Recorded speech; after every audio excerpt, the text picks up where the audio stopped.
first flight was delayed, so here I am. I've got a few extra minutes to say hello. So, hello, how are you? Good morning, happy Monday. I'm in my lazy day travel attire. I will be adding a scarf to this ensemble in case the plane is cold. So, the pets are up here wanting their breakfast, but I moved all their goodies downstairs because Patrick is here and he's going to take care of them while we are away. And so I wanted them to have easy access to the treats. So I did make a video for you though. Good morning. Good morning, everyone. I did make a video for you that's coming up on Wednesday. It will be, I sent you a little premiere notice so that you know that even though I'm away, that a new video will be coming out on Wednesday. And this yarn is making a sneak peek, is making a presentation. Hello, just back from vacation. Hi, Christy. Looking forward to hearing from me. Thank you, Christy. I am back. Please watch the 5-minute morning podcast that you missed. Good morning, Linda. Thumbs up. Thank you so much. So please, if you were on vacation, good morning, Brian. Please watch the ones that you missed. You missed some good stuff, but it's still there. It's all good. You need a break too. I totally get it. So I have a video that is coming up on Wednesday for you. And sporadically through the next 10 days or so, I hope to just go live at random times. Please do not feel pressed if you don't catch it. Please, you can catch it on the replay. I will be in Europe. So the time zone is 7 hours ahead of here, I think, something like that. So I have no idea what that translates to when I will be up and available. But a new video is coming out for you Wednesday, so if you're missing me too much, you can at least watch that. And I hope you'll like it. And since you are all my devoted morning crochet podcast watchers, I will tell you that this yarn makes an appearance in that video on Wednesday. And you probably saw the premiere is I started with a Tunisian pattern. And while I was playing with it for the channel, I got excited about the concept of turning it into a double-ended crochet pattern. And so in this video, I show you both. And there's a little bit of a compare and contrast that goes along with the difference between Tunisian and double-ended crochet. So I hope it makes sense. It was just kind of a spontaneous spur of the moment thing. So hopefully you enjoy it. In the meantime, I guess since my flight was delayed, I've got an extra 45 minutes this morning that I didn't anticipate having. So what are the odds of getting some crochet done? I did finish this up here. So on the top of the stack, that was the multicolored rectangle granny that I was working on. That was a no sight. I didn't need to look at it to do it. So I was able to do it during some of my meetings. My next, let me grab it for you.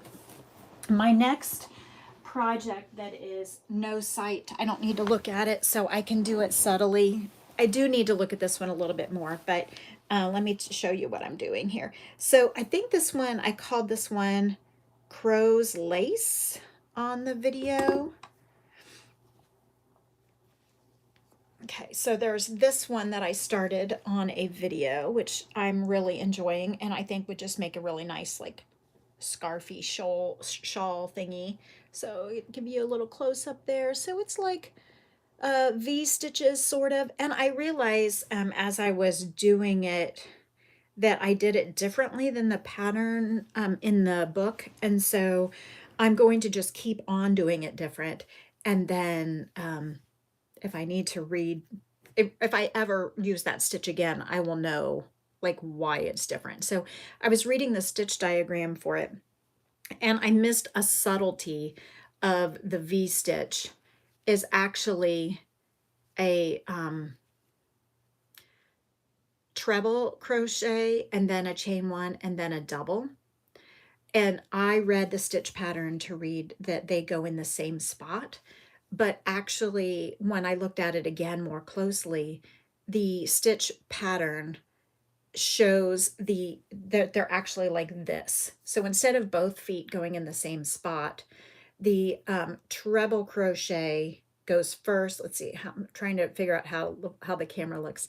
You make the treble crochet first, you chain one, and then the double crochet goes in the side of like the bottom two loops of the treble crochet. So it's actually like this instead of like this.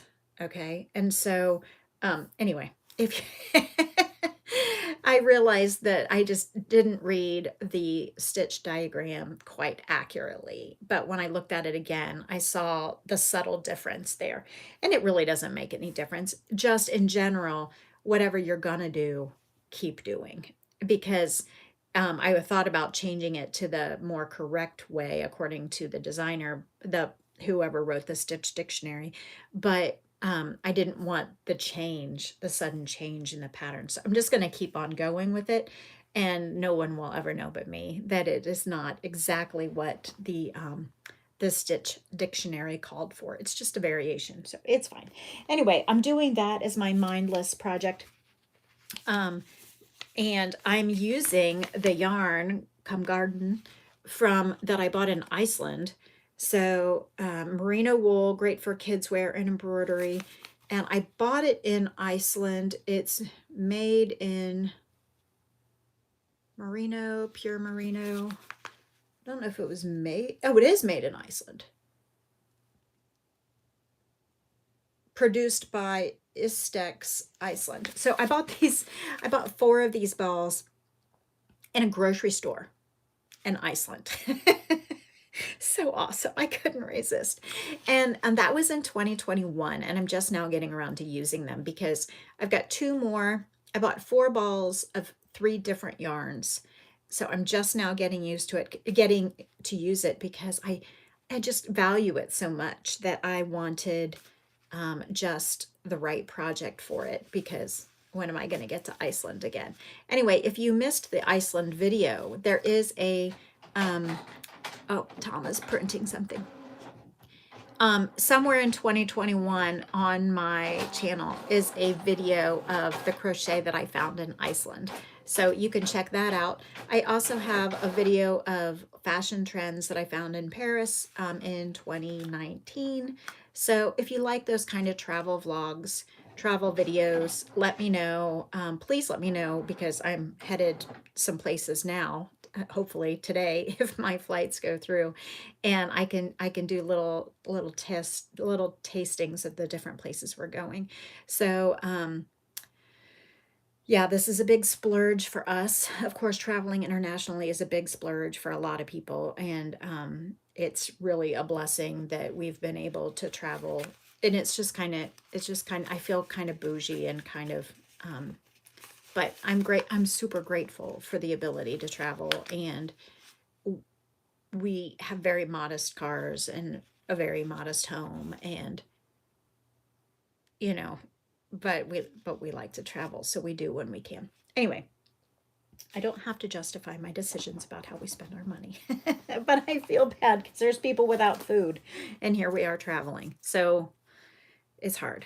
Okay, so anyway, so I'm finally using my Iceland yarn, and because I value it so much that I wanted to make it precious. And this really pattern, you love my travel podcast, you'll never get to those places. Thank you, Linda. I appreciate it. This reminds me of the frost on a window. Before it like goes together into one solid mass, you get little bits of snowflakey frost. So I think this is really good for Iceland. Of course, not all Iceland is covered in ice. Greenland is actually apparently the one that's covered in snow more. But Iceland certainly has some cold spots, as you will see from my travel video there. So this is the one that I'm working on as my mindless project now that that one is done. But I don't think I'm taking this one with me on the trip because I need to cut back on what I'm packing. So I actually have 2 projects that I'm bringing. I'm bringing the Ruby by the Sea shawl that I'm going to work on the first plane. Oh, I need to put this hook in there so I can remember that it goes with it. And then I am bringing that Tunisian interlock. And then is that it? I don't remember if I stuffed one random ball of an icy blue. Blue seems to be the theme. I've got like, besides the Ruby by the Sea shawl, I've got this thing is in blue. I packed one skein of Linaza. I'm trying to remember what brand it is. I'm sure it's discontinued. It's old. I have one ball of it. It's a really gorgeous, icy, silvery blue. And I think I brought that with me. And then I brought the Tunisian Entrelac, which is two different blues, alternating rows. And there is a video for that on the YouTube channel somewhere. So um, anyway, that's what I'm bringing. Let's see if I actually do it. So of course the plan is to sleep on the plane at some point, but if I could spend 8 hours, 8 hours stitching, that would be awesome. I also brought a book for research that I'm working on. I've got my audio book, my earbuds ready to go while I'm stitching. And I hope I actually do get the Ruby by the Sea done ish by the time I get there. If not, I'll figure it out. It's okay. I don't even know if this is like a shawl wearing kind of event. So we will see. We will see what happens. Okay, so you get a bonus couple minutes here as I keep rambling, and I am going to see what I can get done before we leave. And because I'm still working on the baby blanket book, and I was thinking about bringing the computer, but then it's like I won't be stitching and it's heavy, so I think I'm going to leave the baby blanket book here, and I will just try to get something done this morning on it before we go. So that's what's going on. That's the plan. I hope you have a relaxing and valuable use of your day. You're performing your safe travels. I'm performing your safe travels. Okay. I don't know what that means. You're performing my safe travels. I'm sure you're hoping for my safe travels, and I certainly will keep you all posted. Praying. Thank you, thank you, thank you. Yes. Thank you, thank you, thank you. Also, if you feel like praying even more than my safe travels, my dad is back in the hospital. And so it's really hard to decide to go on this trip, but my brother assures me that he's got it covered and that Dad is doing better. I've been looking at his my chart like every 20 minutes. He's an hour away from me. I went to visit him on Saturday and found him kind of lethargic and not like himself. So I called my brother, who's only 10 minutes away. I'm an hour away, but I came up to visit. And I called my brother, or texted my brother. Thank you so much, Linda. I texted my brother, and he came to the assisted living, and we decided that we would take my dad to the hospital. So I had Hobie with me. So that was quite a juggle. But we got my dad to the ER, and his blood sugar was way out of whack. We were having trouble testing it at the assisted living, either because he's dehydrated or his meter kept giving us an error, and we couldn't figure it out. But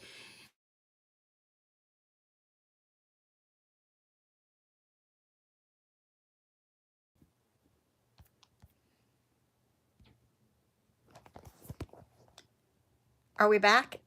Can you hear me now, Linda? Everything is fine. If someone could give me a comment about whether or not you could just hear me on the phone.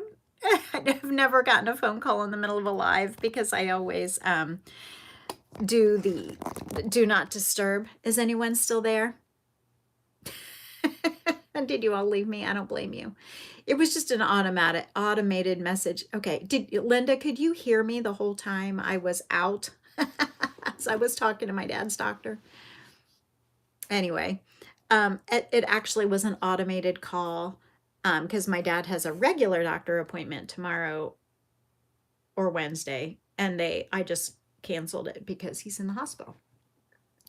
Anyway, hopefully you couldn't hear me during that time I was out, and you can hear me now. So anyway, the point is Dad is getting better, but it's hard to leave him when he's not doing average. So my brother assures me that he will handle it and it will all be fine. So it is what it is. So timing is not always great, but we'll hope for the best. So, okay, that now I'm really going. I don't want to wait, get another phone call. I want to check a couple of his messages, his my chart messages that are coming in. I guess his morning tests are all coming back, and call his nurse and check in before we go. So I hope you have a valuable and relaxing use of your time. I hope to chime in when I can, and just heard me when I came back. You can hear me now. Yay, Dad. Okay, thank you, Linda. I do appreciate that. Thank you for the feedback. So I will see you all when I see you next. I have no idea when that'll be. In the meantime, you can go back and watch Paris and Iceland travel blogs, and I will go from there. Have a good day.